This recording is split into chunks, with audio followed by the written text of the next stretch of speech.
नमस्कार श्रोते हो, रेडिओ जयंतच्या आनंदी कट्ट्यावर मी अनुराधा आपण सर्वांचं मनपूर्वक स्वागत करते.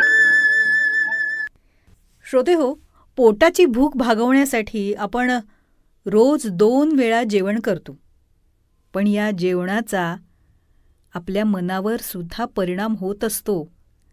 तो कसा याविषयी विचार मांडला आहे मंजुषा काळे ओक यांनी. त्यांनी मांडलेला तो सुंदर विचार आजच्या आनंदी कट्ट्यावरून तुमच्याशी शेअर करते.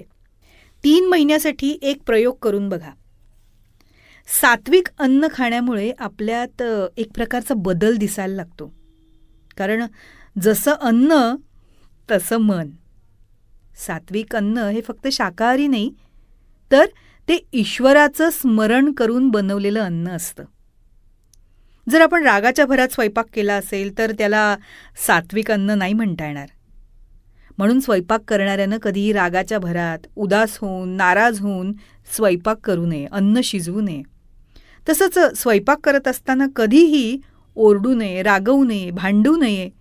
कारण त्या स्थितीत त्या स्वयंपाकघरामध्ये जाऊन स्वयंपाक करत असताना त्या पदार्थात त्याच प्रकारची स्पंदनं जात असतात आणि तेच आपण आपल्या कुटुंबाला खाऊ घालणार असतो. म्हणूनच पूर्वी सोवळ्यानं स्वयंपाक करण्याची पद्धत होती, म्हणजे शुचिर्भूत होऊन.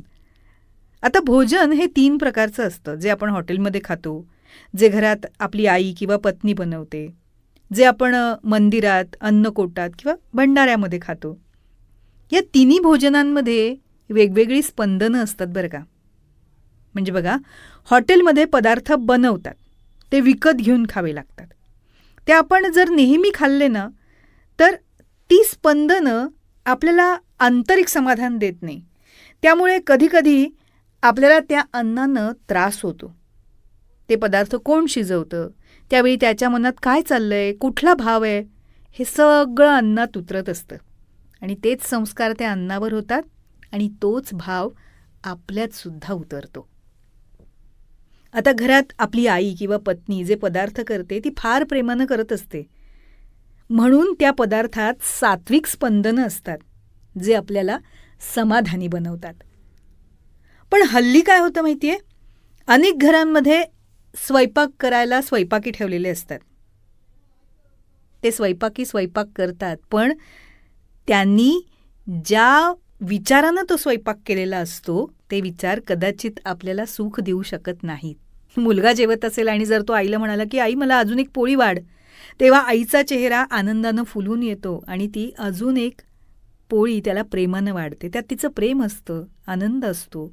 हेच आपण आपल्या स्वयंपाकाकडे मागितलं तर तो वाढेल, पण त्यात प्रेम असेलच असं नाही ना, मग ते जेवण अंगी लागत नाही.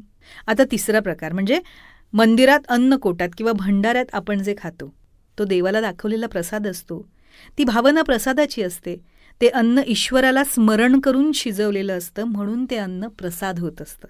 आपणही रोज घरात देवासाठी भोजन बनवतोय असं समजून त्याच्या स्मरणात अन्न शिजवायला हवं, म्हणजे तो प्रसाद होईल. मग यासाठी आपलं स्वयंपाकघर स्वच्छ ठेवायला हवं, मन शांत ठेवायला हवं, देवाचं भजन किंवा स्तोत्र नामस्मरण करत स्वयंपाक करायला हवा.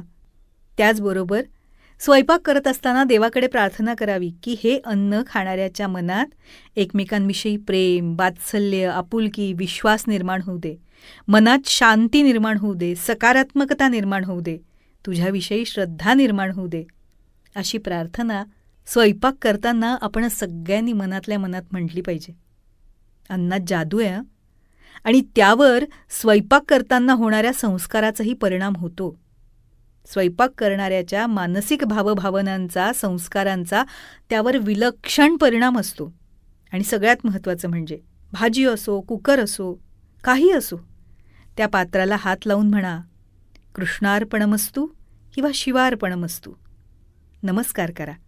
मग बघा काय जादू होते ती. सगळी आसपासची सूक्ष्म वाईट लहरी, स्पंदनं संपून जातील आणि उरेल किंवा तयार होईल तो प्रसाद. हा होता आनंदी कट्ट्यावरचा आजचा सुंदर विचार. तुम्हाला तो कसा वाटला याविषयीची तुमची कमेंट बॉक्समध्ये नक्की लिहा. आणि त्याचबरोबर रेडिओ जयंतचे दर्जेदार कार्यक्रम ऐकण्यासाठी रेडिओ जयंत लाईक करा, शेअर करा आणि सबस्क्राईब करा. रेडिओ जयंतचं सबस्क्रिप्शन फ्री आहे. आणि त्याचबरोबर नोटिफिकेशनसाठी बेल आयकॉनवर क्लिक करायला सुद्धा विसरू नका.